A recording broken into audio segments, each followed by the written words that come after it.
ಆಕಾಶವಾಣಿ ಪ್ರದೇಶ ಸಮಾಚಾರ ಓದುತ್ತಿರುವವರು ವಿವೇಕಾದಿತ್ಯ ಕನಿಯಾಲ.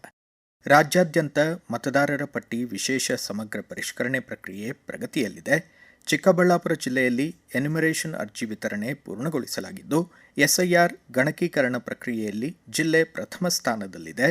ಹಾವೇರಿ ಜಿಲ್ಲೆ 2ನೇ ಸ್ಥಾನದಲ್ಲಿದೆ ಎಂದು ರಾಜ್ಯ ಮುಖ್ಯ ಚುನಾವಣಾಧಿಕಾರಿ ವಿ. ಅನ್ಬುಕುಮಾರ್ ತಿಳಿಸಿದ್ದಾರೆ. ಶಿಗ್ಗಾಂವಿ ಪ್ರವಾಸಿ ಮಂದಿರದಲ್ಲಿ ಎಸ್ಐಆರ್ ಪ್ರಗತಿ ಪರಿಶೀಲನಾ ಸಭೆ ನಡೆಸಿ ಮಾತನಾಡಿದ ಅವರು, ಎಸ್ಐಆರ್ ಪ್ರಕ್ರಿಯೆಯಲ್ಲಿ ಪಾರದರ್ಶಕತೆ ಕಾಯ್ದುಕೊಳ್ಳಬೇಕು. ರಾಜಕೀಯ ಪಕ್ಷಗಳು ಹಾಗೂ ಸಾರ್ವಜನಿಕರ ಕುಂದುಕೊರತೆಗಳು, ಸಲಹೆಗಳು ಹಾಗೂ ಸೂಚನೆಗಳನ್ನು ಅಧಿಕಾರಿಗಳು ಗಂಭೀರವಾಗಿ ಪರಿಗಣಿಸಿ ಚುನಾವಣಾ ಆಯೋಗದ ನಿಯಮಾವಳಿಗಳಿಗೆ ಅನುಸಾರವಾಗಿ ಅಗತ್ಯ ಕ್ರಮ ಕೈಗೊಳ್ಳಬೇಕು ಎಂದರು. ಕರ್ನಾಟಕ ಸರ್ಕಾರ ಅಧೀನದ ಮೈಸೂರು ಸೇಲ್ಸ್ ಇಂಟರ್ನ್ಯಾಷನಲ್ ಎಂಎಸ್ಐಎಲ್ನ ವಿವಿಧ ಹಂತಗಳಲ್ಲಿ ಖಾಲಿ ಇರುವ ಹುದ್ದೆಗಳ ನೇಮಕಾತಿ ಪ್ರಕ್ರಿಯೆಯನ್ನು ತ್ವರಿತಗತಿಯಲ್ಲಿ ಪೂರ್ಣಗೊಳಿಸಲು ನಿರ್ದೇಶಿಸಲಾಗಿದೆ ಎಂದು ಬೃಹತ್ ಮತ್ತು ಮಧ್ಯಮ ಕೈಗಾರಿಕೆಗಳು ಮೂಲಸೌಕರ್ಯ ಅಭಿವೃದ್ಧಿ ಖಾತೆ ಸಚಿವ ಎಂಬಿ ಪಾಟೀಲ್ ತಿಳಿಸಿದ್ದಾರೆ. ತಮ್ಮ ಎಕ್ಸ್ ಖಾತೆಯಲ್ಲಿ ಮಾಹಿತಿ ಹಂಚಿಕೊಂಡಿರುವ ಸಚಿವರು, ಹಿರಿಯ ಅಧಿಕಾರಿಗಳೊಂದಿಗೆ ಸಭೆ ನಡೆಸಲಾಗಿದೆ. ಅಭ್ಯರ್ಥಿಗಳ ನೇಮಕಾತಿ ಪತ್ರಗಳನ್ನು ಶೀಘ್ರದಲ್ಲಿ ವಿತರಿಸಲು ಅಗತ್ಯ ಕ್ರಮ ಕೈಗೊಳ್ಳುವಂತೆ ಸೂಚಿಸಲಾಗಿದೆ ಎಂದರು. ಕಲಬುರಗಿ ಜಿಲ್ಲೆಯಲ್ಲಿ ಮಳೆಗಾಲದ ಹಿನ್ನೆಲೆ ಡೆಂಘಿ ಸಾಂಕ್ರಾಮಿಕ ಹರಡುವಿಕೆ ತಡೆಗಟ್ಟಲು ರಾಷ್ಟ್ರೀಯ ರೋಗವಾಹಕ ಆಶ್ರಿತ ರೋಗಗಳ ನಿಯಂತ್ರಣ ಕಾರ್ಯಕ್ರಮದಡಿ ಸಮಗ್ರ ಮುಂಜಾಗ್ರತಾ ಕ್ರಮ ಕೈಗೊಳ್ಳಲಾಗಿದೆ ಎಂದು ಜಿಲ್ಲಾ ಆರೋಗ್ಯ ಮತ್ತು ಕುಟುಂಬ ಕಲ್ಯಾಣ ಅಧಿಕಾರಿ ಡಾ. ಶರಣಬಸಪ್ಪ ಕ್ಯಾತನಾಳ್ ತಿಳಿಸಿದ್ದಾರೆ. ಜಿಲ್ಲೆಯ ಸುಮಾರು 2015 ಶಾಲೆಗಳಲ್ಲಿ ಜಾಗೃತಿ ಕಾರ್ಯಕ್ರಮ ನಡೆಸಲಾಗಿದೆ. ವಿದ್ಯಾರ್ಥಿಗಳಿಗೆ ಸೊಳ್ಳೆ ಮುಕ್ತ ಶಾಲಾ ಆವರಣ ಪ್ರಮಾಣ ವಚನ ಬೋಧಿಸಿ ನೆರೆಹೊರೆಯಲ್ಲಿ ಜಾಗೃತಿ ಮೂಡಿಸಲು ಪ್ರೇರೇಪಿಸಲಾಗಿದೆ ಎಂದರು. ಬಳ್ಳಾರಿ ಜಿಲ್ಲೆ ಸಂಡೂರು ತಾಲೂಕಿನ ಸ್ವಾಮಿ ಮಲೈ ಬೆಟ್ಟಸಾಲು ಅರಣ್ಯದ ನವಲೋಟಿ ಸಮೀಪ ಪತ್ತೆಯಾಗಿದ್ದ ಆದಿ ಮಾನವರ ವಾಸಸ್ಥಳ ಸೂಕ್ಷ್ಮ ಶಿಲಾ ಆಯುಧಗಳು 11,000 ವರ್ಷಗಳ ಹಳಮೆ ಹೊಂದಿರುವುದು ವೈಜ್ಞಾನಿಕ ಕಾರ್ಬನ್ ಡೇಟಿಂಗ್ ಪರೀಕ್ಷೆ ಮೂಲಕ ಸಾಬೀತಾಗಿದೆ.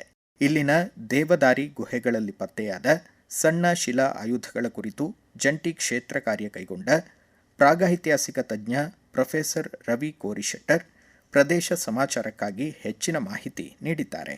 ಆ ಗವಿ ಇರೋದು ದೇವದಾರಿ ಗುಡ್ಡ ಸಾಲುಗಳಲ್ಲಿ, ನವಲೂಟಿ ಗುಡ್ಡ ಅಥವಾ ದೇವದಾರಿ ಗುಡ್ಡ ಮತ್ತೆ ರಸೀದು ಪಡಿ ಅಂತ 3-4 ಹೆಸರಿನಿಂದ ಕರೀತಾರೆ. ಇವತ್ತು ನಾವು ಹೋದಾಗ ನನಗೆ ಮೊಟ್ಟ ಮೊದಲಿಗೆ ಹೆಜ್ಜೆ ಇಟ್ಟು ಕೂಡಲೇ ಕಂಡದ್ದೇನಪ್ಪ ಅಂದ್ರೆ ಅತಿ ಸೂಕ್ಷ್ಮ ಶಿಲಾ ಉಪಕರಣಗಳು. ಆ ಪ್ರದೇಶದಲ್ಲಿ ಸರ್ವೇಕ್ಷಣೆ ಮಾಡಿದಾಗ ನಮಗೆ ನೂರಾರು ಸಂಖ್ಯೆಯಲ್ಲಿ ಸೂಕ್ಷ್ಮ ಶಿಲಾ ಉಪಕರಣಗಳು ಸಿಕ್ಕಿದ್ವು. ಆ ಶಿಲಾ ಉಪಕರಣಗಳ ಜೊತೆ ಪ್ರಾಣಿಗಳ ಎಲುಬು, ಆದಿಮಾನವನ ಎಲುಬಿನ ತುಂಡುಗಳು ಇವೆಲ್ಲ ಆರಿಸ್ಕೊಂಡು ಬಂದಿದ್ವಿ. ಆ ಒಂದು ಎಲುಬುಗಳನ್ನ ನಾವು ಫಿಸಿಕಲ್ ರಿಸರ್ಚ್ ಲ್ಯಾಬೊರೇಟರಿ ಇದೆ ಅಹಮದಾಬಾದ್ ನಲ್ಲಿ, ಅಲ್ಲಿಗೆ ನಾವು ಈ ಎಲುಬುಗಳನ್ನು ಕಳಿಸ್ಕೊಟ್ಟು ಒಂದು 8-10 ತಿಂಗಳಾದ ನಂತರ ನಮಗೆ ಇತ್ತೀಚೆಗೆ ಇವು ಸುಮಾರು 11,000 ವರ್ಷಗಳ ಹಿಂದೆ ತಯಾರಿಸಿದ ಶಿಲಾ ಉಪಕರಣಗಳು ಅಂತ ಖಚಿತವಾಗಿ ತಿಳಿದು ಬಂತು. ಮಂಡ್ಯ ಜಿಲ್ಲೆಯಲ್ಲಿ ಜನನ ಮತ್ತು ಮರಣಗಳ ನೋಂದಣಿಯನ್ನು ನಿಗದಿತ 21 ದಿನಗಳ ಒಳಗೆ ಕಡ್ಡಾಯವಾಗಿ ಮಾಡಬೇಕು. ವಿಳಂಬ ನೋಂದಣಿಯನ್ನು ತಡೆಯಲು ಹಾಗೂ ಸಕಾಲದಲ್ಲಿ ಪ್ರಮಾಣಪತ್ರ ನೀಡಲು ಅಧಿಕಾರಿಗಳು ಕಟ್ಟುನಿಟ್ಟಿನ ಕ್ರಮ ಕೈಗೊಳ್ಳಬೇಕು ಎಂದು ಜಿಲ್ಲಾಧಿಕಾರಿ ಡಾ. ಕುಮಾರ್ ತಿಳಿಸಿದ್ದಾರೆ. ಕೋಲಾರ ನಗರಾಭಿವೃದ್ಧಿ ಪ್ರಾಧಿಕಾರದ ವತಿಯಿಂದ ಹೊಸ ಬಡಾವಣೆ ನಿರ್ಮಾಣಕ್ಕಾಗಿ ರೈತರ ಜಮೀನು ಪಡೆಯುವ ಸಂಬಂಧ ರೈತರ ಅಭಿಪ್ರಾಯ ಸಂಗ್ರಹಿಸಲು ಇನ್ನೂ 2 ತಿಂಗಳ ಕಾಲಾವಕಾಶ ನೀಡಲಾಗುವುದು. ಬಳಿಕ ಮತ್ತೊಂದು ಸಭೆ ನಡೆಸಿ ಅಂತಿಮ ತೀರ್ಮಾನ ಕೈಗೊಳ್ಳಲಾಗುವುದು ಎಂದು ಶಾಸಕ ಕೊತ್ತೂರು ಮಂಜುನಾಥ್ ತಿಳಿಸಿದ್ದಾರೆ. ಕೊಪ್ಪಳ ಜಿಲ್ಲೆ ಕೆರೆಹಳ್ಳಿ ಗ್ರಾಮದ ಟೋಲ್ಗೇಟ್ ಬಳಿ ಸಂಭವಿಸಿದ ರಸ್ತೆ ಅಪಘಾತದಲ್ಲಿ ಹುಲಗಿ ಗ್ರಾಮದ 2 ಮೃತಪಟ್ಟಿದ್ದಾರೆ. ಬೊಲೆರೋ ವಾಹನ ಲಾರಿಗೆ ಡಿಕ್ಕಿ ಹೊಡೆದಿದ್ದು, ಬೊಲೆರೋ ವಾಹನದಲ್ಲಿದ್ದ 80 ವರ್ಷ ವಯಸ್ಸಿನ ಖಾದರ್ ಖಾನ್ ಹಾಗೂ 75 ವರ್ಷ ವಯಸ್ಸಿನ ಖೈರುಂಬಿ ಮೃತಪಟ್ಟಿದ್ದಾರೆ. 6 ಜನರು ಗಾಯಗೊಂಡಿದ್ದು ಹುಬ್ಬಳ್ಳಿಯ ಖಾಸಗಿ ಆಸ್ಪತ್ರೆಗೆ ದಾಖಲಿಸಲಾಗಿದೆ. ಮುನಿರಾಬಾದ್ ಪೊಲೀಸ್ ಠಾಣೆಯಲ್ಲಿ ಪ್ರಕರಣ ದಾಖಲಾಗಿದೆ. ಧಾರವಾಡ ಕರ್ನಾಟಕ ವಿದ್ಯಾವರ್ಧಕ ಸಂಘದ 137ನೇ ಸಂಸ್ಥಾಪನಾ ದಿನಾಚರಣೆ ಅಂಗವಾಗಿ ನಾಡೋಜ ಪಾಟೀಲ್ ಪುಟ್ಟಪ್ಪ ಸಭಾಭವನದಲ್ಲಿ ಸಾಧಕರಿಗೆ ಪ್ರಶಸ್ತಿ ಪ್ರದಾನ ಸಮಾರಂಭ, ಸುಗಮ ಸಂಗೀತ, ಜಾನಪದ ಹಾಡುಗಾರಿಕೆ, ನಾಟಕ ಪ್ರದರ್ಶನ, ಚಿತ್ರಕಲಾ ಪ್ರದರ್ಶನ ಸೇರಿದಂತೆ 5 ದಿನಗಳ ಕಾರ್ಯಕ್ರಮಗಳು ಆರಂಭಗೊಂಡಿವೆ. ಇಂದು ಸಂಜೆ 5:30ಕ್ಕೆ ಸಂಘದ ಹಿರಿಯ ಸದಸ್ಯರಿಗೆ ಗೌರವ ಸಮರ್ಪಣೆ ಹಾಗೂ ಸೂರ್ಯ ಶಿಕಾರಿ ನಾಟಕ ಪ್ರದರ್ಶನ ಆಯೋಜಿತವಾಗಿದೆ.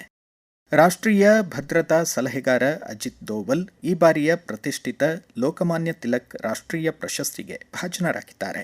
ಆಗಸ್ಟ್ 1ರಂದು ಪುಣೆಯಲ್ಲಿ ಆಯೋಜಿತ ಲೋಕಮಾನ್ಯ ಬಾಲಗಂಗಾಧರ್ ತಿಲಕ್ ಅವರ ಪುಣ್ಯತಿಥಿ ಕಾರ್ಯಕ್ರಮದಲ್ಲಿ ಪ್ರಶಸ್ತಿ ಪ್ರದಾನವಾಗಲಿದೆ. ಇಲ್ಲಿಗೆ ಪ್ರದೇಶ ಸಮಾಚಾರ ಮುಕ್ತಾಯವಾಯಿತು. ನಮ್ಮ ಮುಂದಿನ ರಾಷ್ಟ್ರೀಯ ವಾರ್ತಾ ಪ್ರಸಾರ ಮಧ್ಯಾಹ್ನ 1:10 ನಿಮಿಷಕ್ಕೆ.